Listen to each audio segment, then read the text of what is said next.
with 5 minutes. Kenny MacAskill. The honourable member for Peterborough. In this debate on the industrial future, I wish to deal with renewables and in particular offshore wind. Now, there has been some mention in the debate earlier, and indeed we've seen it in the press, that the statistic that Scotland had 25% of Europe's potential offshore wind is incorrect. I'm happy to concede that, although I'm surprised that it's being pilloried upon the Scottish Government, because it was also a statistic echoed by the UK Government, including ministers and even a Deputy Prime Minister. But I move that I accept that technology changes. But what remains the case is that it is huge and it is significant. And I'm not prepared to accept the prognosis put forward by unionist front organisations or other organisations funded by rich men with an agenda. This remains big because I also remember when Scotland's first bounty came about in oil and gas. As a child of the 60s, I recall being told that oil would all be gone by the 80s. Then it would be gone by the millennium.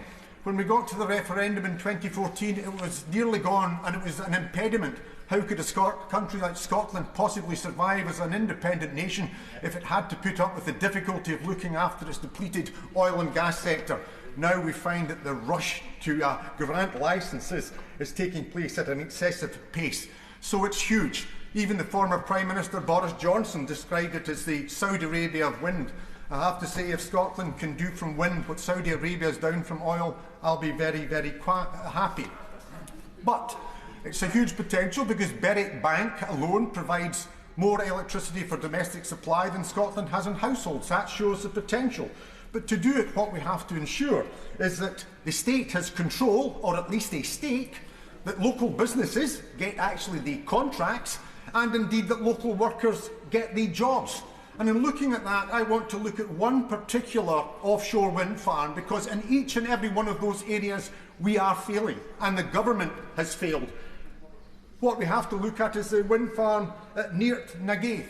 It's a Gaelic name, and Hansard will get the spelling from me later.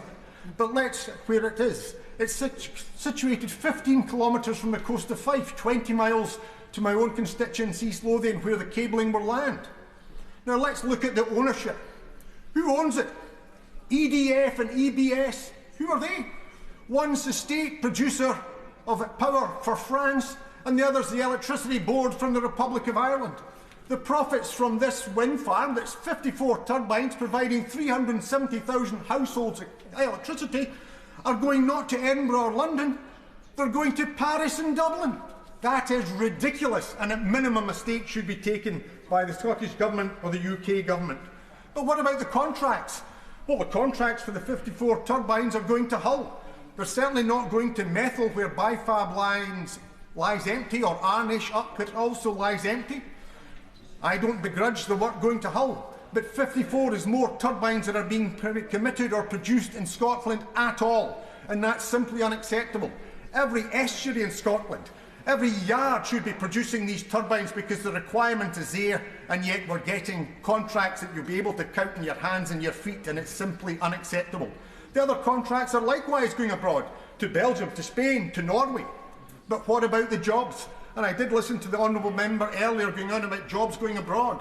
But at this very moment, workers in the Neart Nagaith field who are operating on Solstad's ship, the Norman Navigator, they are getting the redundancy notice because there's been an extension of the offshore workers' immigration rules, and as a consequence of that, these employers are laying off UK seafarers, 36 so far, and more may happen in other fields.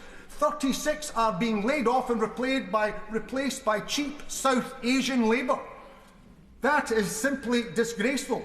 We're not getting the contracts for Scottish business, and the workforce, whether based in Scotland or indeed elsewhere in the United Kingdom, are getting redundancy notices.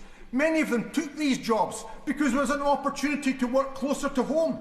We'll be able in my constituency to see the turbines turning, yet many in their homes won't be able to meet the bills, despite the fact that the energy should be available cheap, not priced at the rate of European gas. But we're not even getting the jobs. And as I say, we have the ridiculous position that we're going to be legislating in this chamber to address the iniquity and disgrace of P&O, and yet we have a situation being caused by the Home Office's rule change that is seeing UK seafarers laid off and dealt with as despicably as P&O dealt with other sailors. So it's about time that we took the opportunity to get the best of renewables, but also to protect our own workforce. Good news.